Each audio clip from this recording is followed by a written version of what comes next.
Hello and welcome to Call Red Plays Raid Shadow Legends. Today we do episode 2 of Call of the Arbiter. We're going to watch the video, you're going to get my reaction, and then we're going to discuss the lore that's relevant to the episode. So one of the things that Plarium has been doing is adding raid slowly to the game over time. So if you go to check out a champion, you can look at a champion and you have this new icon champion lore. This is only about a month old, maybe a little bit longer, kind of coincided with the release of Call of the Arbiter animated series. And so you can go in here and you can read through the lore. So we've been checking out the characters that pop up in each episode and then reading the lore that goes along with that episode. If you have watched the episode, watch it with me or maybe fast forward to the end where we start to talk more about the lore. But yeah, come along for the ride. It should be fun.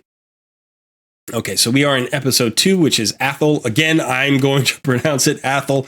I don't know if it's going to be Athel or Athel or whatever it is, but I'm going to say Athel. We'll see what they say in the actual episode.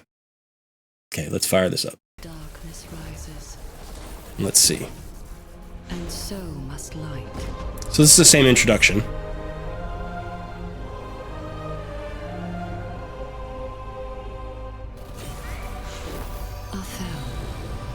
Athel. Okay.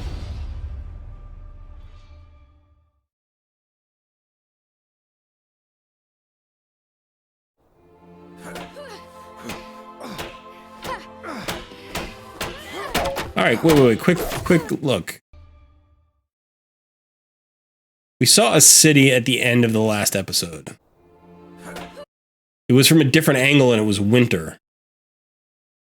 But that looks like the same city, all the archways and stuff like that, and sort of, the whatever you would call these connecting to the central pillar here, the central tower. And it's like a star-shaped city. I feel like that's the exact city we saw in the end of the last episode.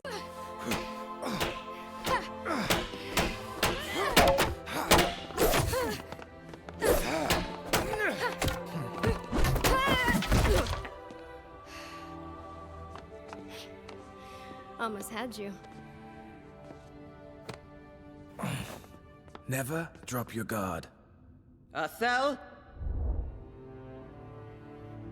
Okay, so that's the woman. That's the woman who brought the baby in from the cult. So I guess we are to assume that Athel is the baby that Galek saved from, episode 1. It looks also like, I'm assuming, I'm not 100% sure, but I'm assuming that this is Inquisitor Shamail, right? Because as far as I remember, I think there's only one black male character in the faction, and that's Inquisitor Shamail. And he looks kind of like him, so it could be him. They're obviously both younger than they are in the game. They're teenagers here, maybe. They're still acolytes. They're training up, so they're a bit younger because obviously, Shamail has sort of a grayish beard. He's a little bit more grizzled veteran look, and Athel in the game, too, is more mature and more self-possessed and more kind of physically imposing. So maybe she still has some growing to do. But it's cool to see that maybe we're going to get more characters in here. Athel? I don't know who this older woman is yet. She's got some interesting scars on her face, but... These tomes are forbidden, and for good reason. They contain heresy.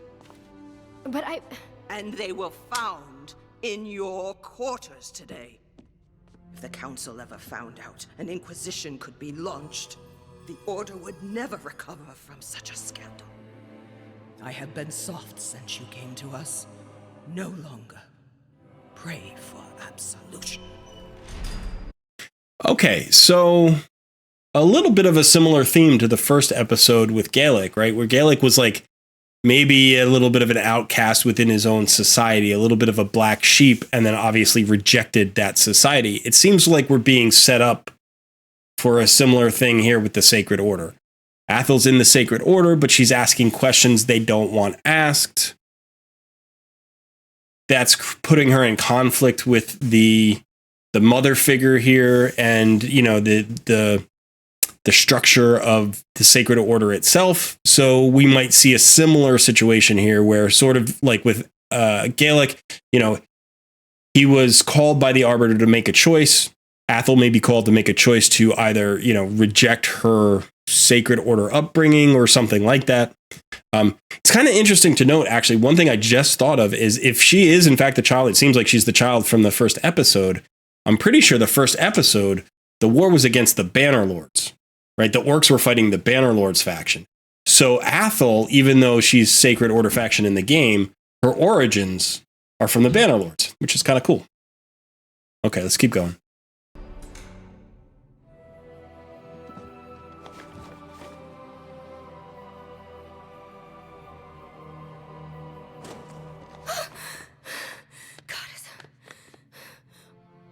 What are you doing? I thought you might be a bit hungry after getting your ass kicked. Athel, you need to stop. Stop what? The Godseeker doesn't punish people with solitary for no reason. Oh, Godseeker. Okay, so Godseeker Aniri. That is a character from the game. Really cool character. Now that I think of it, definitely an older woman, right? She's got gray hair. She might even have scars on her face, so that makes sense. That's pretty cool. Someone's coming. Go.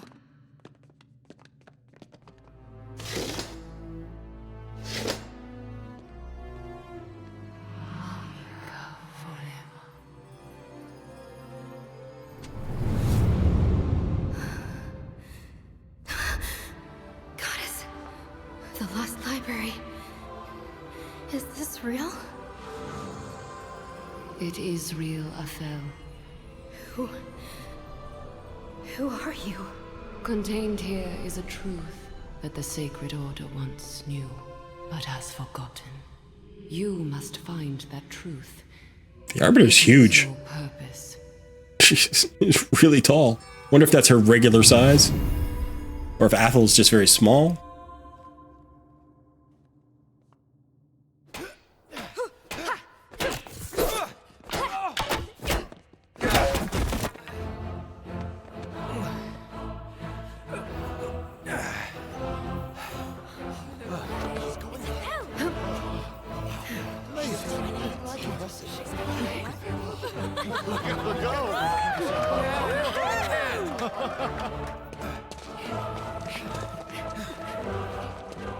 Friends turning into rivals?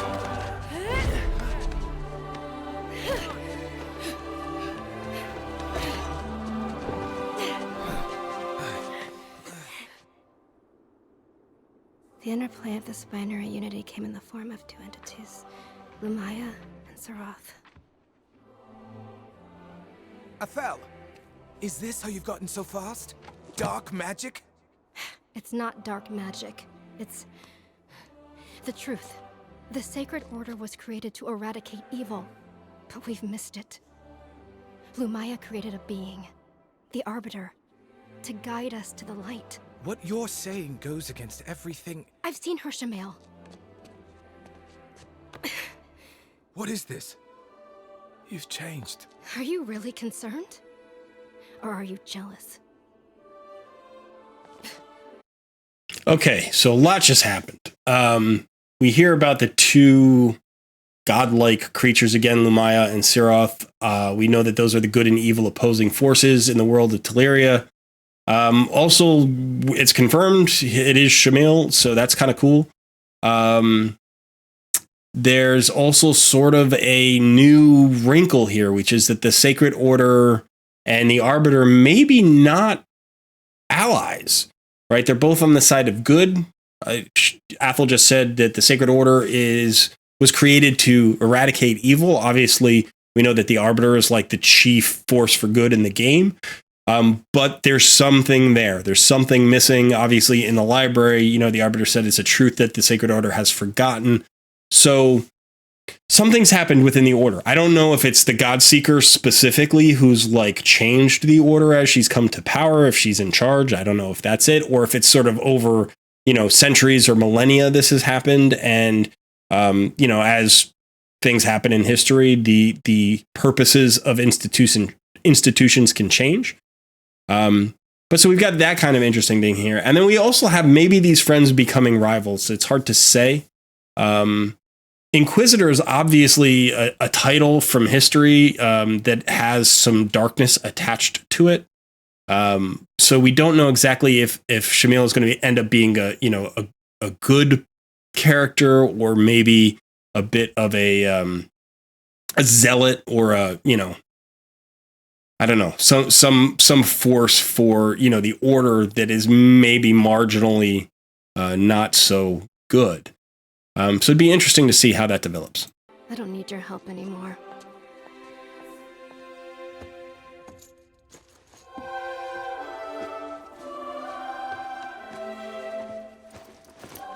Oh, yeah, that's absolute confirmation right there. The little unicorn toy, right? So this definitely, Athel's definitely the child. I mean, we pretty much already knew that, but we just saw the unicorn toy.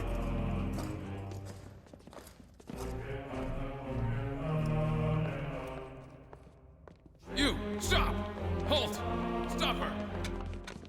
Why have you left your quarters? Please, my place isn't here. Athel, you are sworn to the Covenant. The penalty for desertion is death. All right.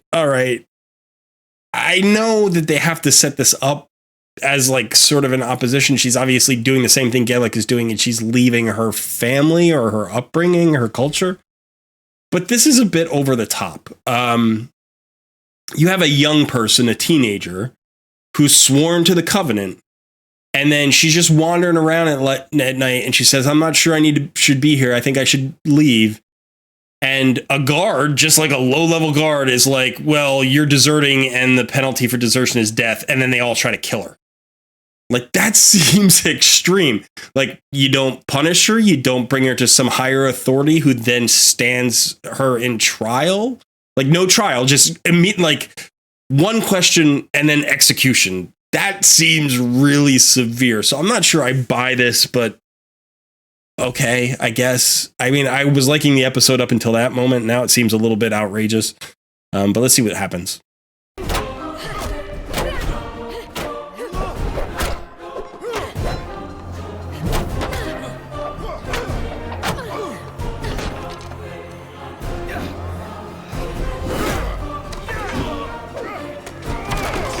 Oh. Hey.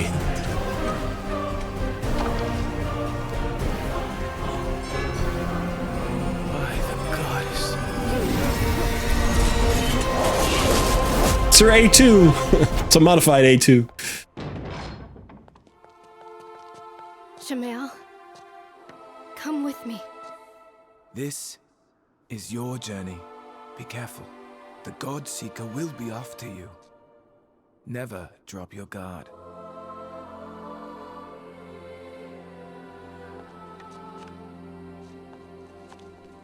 May the goddess guide you. Okay, so they part as friends, which is nice, and that gives us some hope that Inquisitor Shamil may be a more positive force. But again, this is a little bit of an inconsistency I don't really like here, which is like, she was just about to be executed by the guards for desertion. He saves her and helps her desert, and then he decides to stay. It seems likely that he's going to be punished severely, right? Like, not just a little bit. This dude's in for some serious repercussions for helping Athel escape. I mean, he fought the guards. He could potentially be under a penalty of death as well. So I think they could have handled this a little bit better. It feels a little severe. I think they're trying to set us up emotionally to really like Shamil and maybe oppose the God Seeker or something like that, to feel that, the Sacred Order has become corrupted, which makes sense with the lore from the game. We know that in the game, the Sacred Order does become corrupted by Bad Alcazar. So that's consistent, but there's nothing at play here like that yet. This is still years before the campaign happens. So I don't know. I'm not fully satisfied. I enjoyed the episode so far. There are only a few seconds left. Let's watch the ending. Oh, that was the ending. Okay, so let's go back to the game here. All right, so Athel is interesting. She's interesting. She has some connection to the Arbiter. The Arbiter appeared to her the way the Arbiter appeared to Gaelic. and they both made a choice to reject their upbringing and strike out on something unknown and new. So I like the theme that they're building. This is getting a little bit better. The consistency of that thread of the story is satisfying. Plus, we get to see a little bit of the cultures that are of the factions that we know. Obviously, we have these 15 factions in the game now. And, we don't necessarily, we've guessed at these cultures. You can look at the Sacred Order and you can say, okay, this is sort of a religious order, maybe on like kind of in the vein of the Knights Templar in history, right? This is a maybe monastic order or a religious order that combats evil, like on the field. This isn't just a political entity. This is a military institution. So, and then you have a lot of characters in this faction that have titles that would kind of support the religious and military theme. So we have a Deacon Armstrong, we have Godseeker Neri, Inquisitor Shemael, we have a Cardinal, we have a Relic Keeper, a Missionary, a Canoness. We probably have others. Although up here, it seems like Abbess is a title, Archbishop, but it seems like these are maybe even, more than the human or normal members of the Sacred Order. These are, potentially spiritual beings, celestial beings that are beyond mortal or something. Okay. We also did see a character here. I think we saw the Pilgrim. I think the guards were basically pilgrims, right? They've got that kind of hammer pike looking thing. So yeah, they were definitely wearing more than one color, but I saw the yellow there. So this definitely looks like the helmet. Those seem like the guards. And again, I just don't see a pilgrim on his own authority figuring he can just execute a student. So it seems a little bit much there. But let's go ahead and let's read the story of the three main characters from the Sacred Order that we've seen so far. Let's start with Athel. Okay. Athel grew up an orphan, one of the many in the war-torn world of Teleria. But her orphanage was no ramshackle hut or crumbling temple like in most of the cities of Karok. No, Athel was raised in the Eternal Citadel, the beating heart of the Sacred Order. She was a foundling, having been anonymously deposited on the step of a minor side gate as a baby. It was there that she was discovered by none other than Godseeker Aniri, the prelate in charge of inducting new recruits. It was a relationship that would come to define Athel's life. Athel was an unusual acolyte for the Sacred Order. She was extremely adept at anything she put her mind to and showed great promise in her religious studies, magical aptitudes, and combat training. Some even called her a savant. Her skills earned her great praise, and when Aniri took on the title Godseeker and transferred to the Eternal Citadel, the Sacred Order's cathedral city, Athel was allowed to join her. But it was in the Eternal Citadel that Athel found herself in trouble, for she proved to be both willful and curious, a dangerous combination in the Sacred Order. Athel asked too many questions of what her instructors proclaimed were the wrong sort, and she refused to take their answers at their word. When a tutor made a statement, Athel needed proof of its veracity. But while the Order taught that questioning mathematics, arcanistry, or science was welcome, doing the same for doctrine or historical narratives, such an act was unspeakable, even dangerous. While the Godseeker cared for the girl, she often punished Athel harshly, if only to protect her from even greater censure that might be demanded by the temple's leadership. Again, a little bit of an inconsistency. Isn't the Godseeker in charge? Who's greater than her in the temple leadership? I don't know. The other thing is, and I just personally find this a little bit curious. It makes sense in the story, but just as like an aside, teaching questioning mentality, right? To question mathematics, arcanistry, and science. Like you're teaching curiosity, you're teaching skepticism. But then you're also requiring like strict adherence to a doctrine and the official history. That's naturally going to cause problems. You can't instill curiosity part way. It's either on or off, right? So this makes sense. Like, if she's curious and she starts asking those questions and then you don't like the questions she's asking, there's going to be a problem. Okay. Eventually, Athel found an unlikely ally in the form of Shamail, a fellow student, and the top of his class. So they're not the same class. I suppose maybe he's a little bit older. She began working with him, training and drilling on a daily basis, quickly catapulting herself to the upper echelon of her own year. Athel's appetite for knowledge soon blossomed into an all-out obsession, but it brought her into contact with answers that none of the Sacred Order were ready to face. Okay, so Athel and Shamail are both exceptional students in their own classes. He seems like he's a little bit older than her, which makes sense because she seems pretty small in the episode compared to both him and the Arbiter, and even the Godseeker seemed bigger. So she was still probably, a young teenager.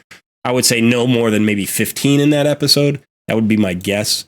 Maybe even younger. Whereas, Shamail looked like maybe he was more of an adult. He had an adult male physique. So maybe he was more like, 17, 18, 19 years old. So there's a few year gap there, which also makes sense because if you look at the artwork here for Athel, she seems, not young. She's not, she's not an adolescent. She's a full adult here, but she's certainly not older than her early 30s, right? She's not very grizzled. There's a little bit of wear and tear on her armor, but not a lot, so clearly she's seen action. But she doesn't have a lot of scars. She doesn't have a lot of wrinkles. Her hair is still full and young and all of that. Whereas if you look at Shamail, this dude seems like he's been through it. He's got some gray popping through. He's got some big scar on his eye. He's definitely got gray in the beard. He looks like maybe he's a little bit tired even, So not that he's old yet, but this dude's middle-aged or at least close to it, right? So he's maybe like, definitely at least late 30s to maybe late 40s, somewhere in there. So he's at least 5 years older, if not more, than Athel, I think.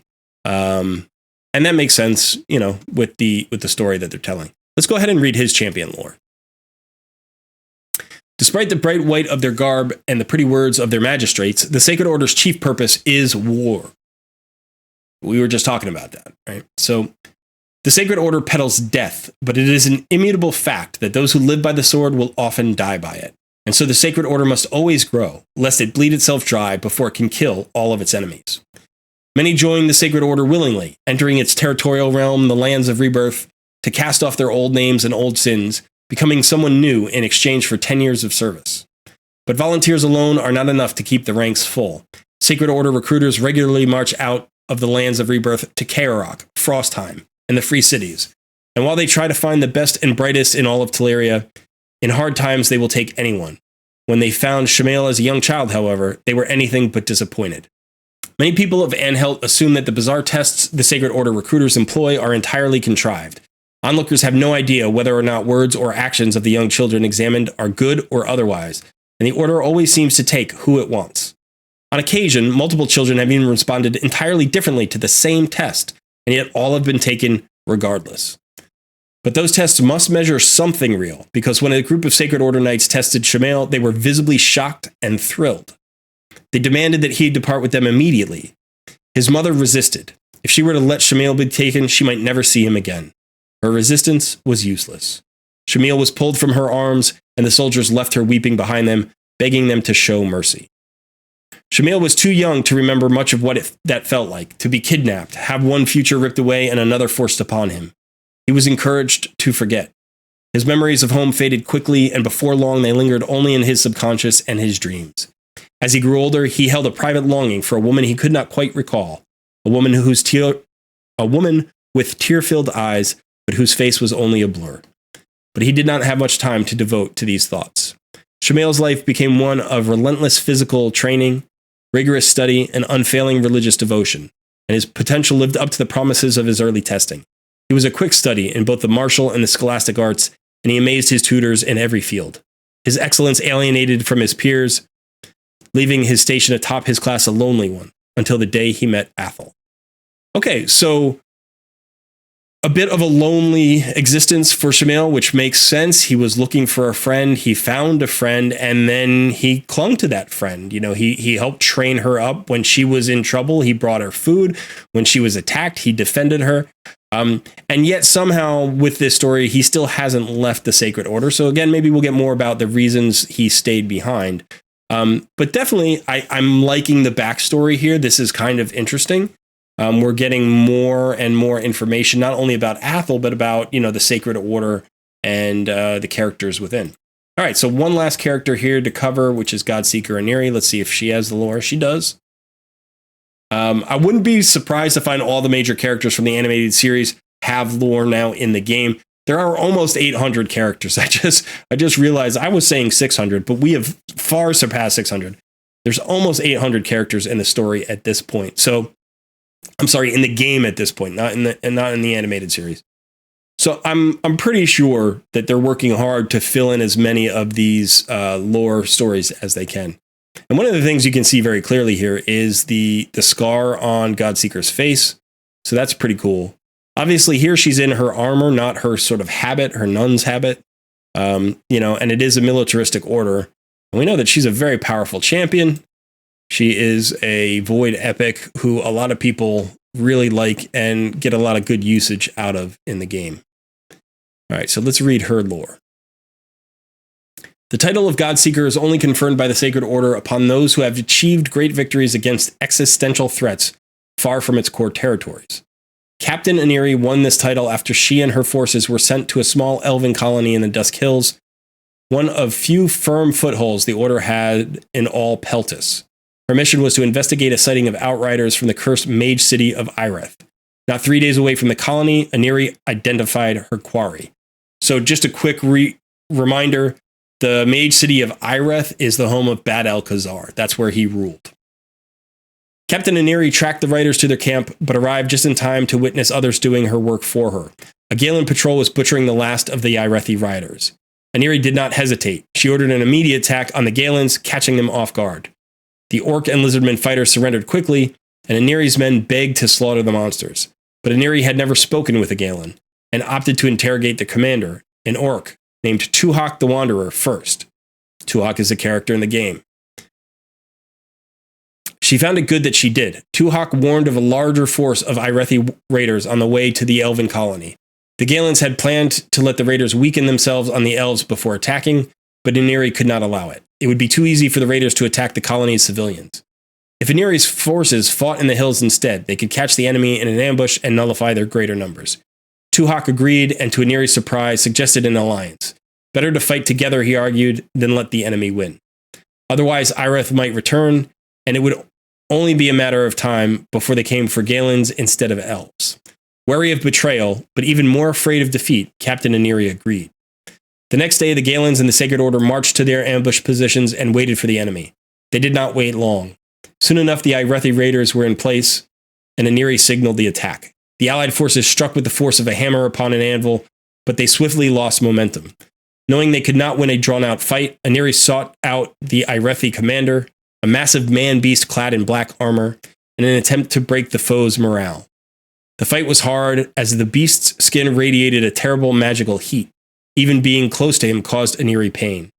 Her faith and endurance proved inadequate. The monster finally grabbed her face in his searing hand and smashed her head into the ground. She screamed in agony as he tried to crush her, but in her final moments of consciousness, she saw Tuhak's blade part the monster's head from its shoulder. Then all went black. So now we get, you know, the origin of the scar, why it looks like a hand, because it was in fact a burn caused by a hand. I don't know what that creature is. A massive man beast clad in black armor that radiated a terrible magical heat. I think the Irethi raiders were probably undead, but there could have been demons in there as well. When Aniri awoke, the Galens were gone. Her sergeant told her that the Galens had run when the fighting was nearly over. They had even looted the Sacred Order's camp on the way out. He spat at their name and called them cowards. Aniri wasn't so sure, but she kept that to herself. Upon her victorious return to Anhelt, Aniri was made Godseeker and was offered the opportunity to return to Peltis, to hunt down Tuhak and his fellows. She refused, saying her burns left her with little taste for battle, but the truth was her faith had been shaken. She took up a post in the Eternal Citadel instead, where she hoped being in the Sacred Order's cathedral capital would quiet her mind. Quiet, however, was not what Godseeker Aniri found. All right, interesting. It's nice to hear about her background. Obviously, this has little to do with Athel. It ties her to Tuhak in a way, and I'm actually kind of interested in that. And I'm going to just quickly see if Tuhak has a story as well. Now, he's down here, and he does not have a story yet, but I wouldn't be surprised if his story gets filled in soon, because obviously, if he's linked to Godseeker Aniri, and they're telling her story, that his story may, come sooner rather than later. Okay, so I'm definitely enjoying the lore. I find that reading the stories really fleshes out the episodes. The episodes are so short. They're 6 minutes. That's not enough time. Even if we get 60 minutes in the whole thing, it's probably going to feel very short because it's just these bite-sized chunks. But actually reading through the lore takes longer than watching the episodes. And it fills in a lot more detail. And also, I think the writing's decent. The writing of the lore is decent, so it gives a good feel to it. I don't get caught up on the language. Whoever they've got doing the writing or the translations of the writing is pretty solid. So I'm definitely appreciating the quality of the writing. The story in the series itself is a little bit trite, right? We've seen it before many, many times, and they're definitely leaning on our background in the fantasy genre a lot. I wish they wouldn't do that quite as much, but the lore itself kind of takes a more leisurely pace, fills in the background, and lets you know a little bit more about these characters in a way that feels deeper than the episodes. I'm still enjoying the episodes. We're going to see how it continues. Obviously, we've got 2 more starter heroes to meet. We've got Kale and Elhain. Again, we'll see how they pronounce those names. Obviously, we haven't gotten any of the names right yet. But I'm excited. Elhain was my original starter champion on this account way back in the day. And obviously, Kale is probably the most popular starter champion. He's widely considered the best starter champion. So it'll be interesting to see those stories. And 2 more factions to hear from. The Arbiter's own faction of High Elves with Elhain, and then the Dark Elves with Kale. And I wonder what the relationship between the High Elves and the Dark Elves is. If it's combative, if it's sort of just a separation, we'll have to see.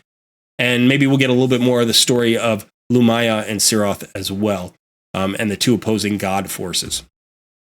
Okay, well, thanks for watching with me. Definitely let me know what you think in the comments below. If you have any questions about the lore, or if you have any questions about the animated series, put those down there. I'd love to hear them. I want to have a conversation about this, right? I've got one friend who plays Raid Shadow Legends. We're watching the animated series together, but I'm really hoping that the community will engage me in conversation here. I know I'm a little bit behind. Like I said, I wanted to wait until all of the episodes were out before I started watching them, so I could watch them all in 1 week, because I like binge watching. So hopefully you're either watching them again for the second time because you hadn't watched them, you watched them when they came out, but now you're reviewing them before the final episode. Or if you haven't watched them at all and you're watching them with me, that's a lot of fun for me as well. So let me know that in the comments below, and we'll have a little lore discussion. We'll get into it.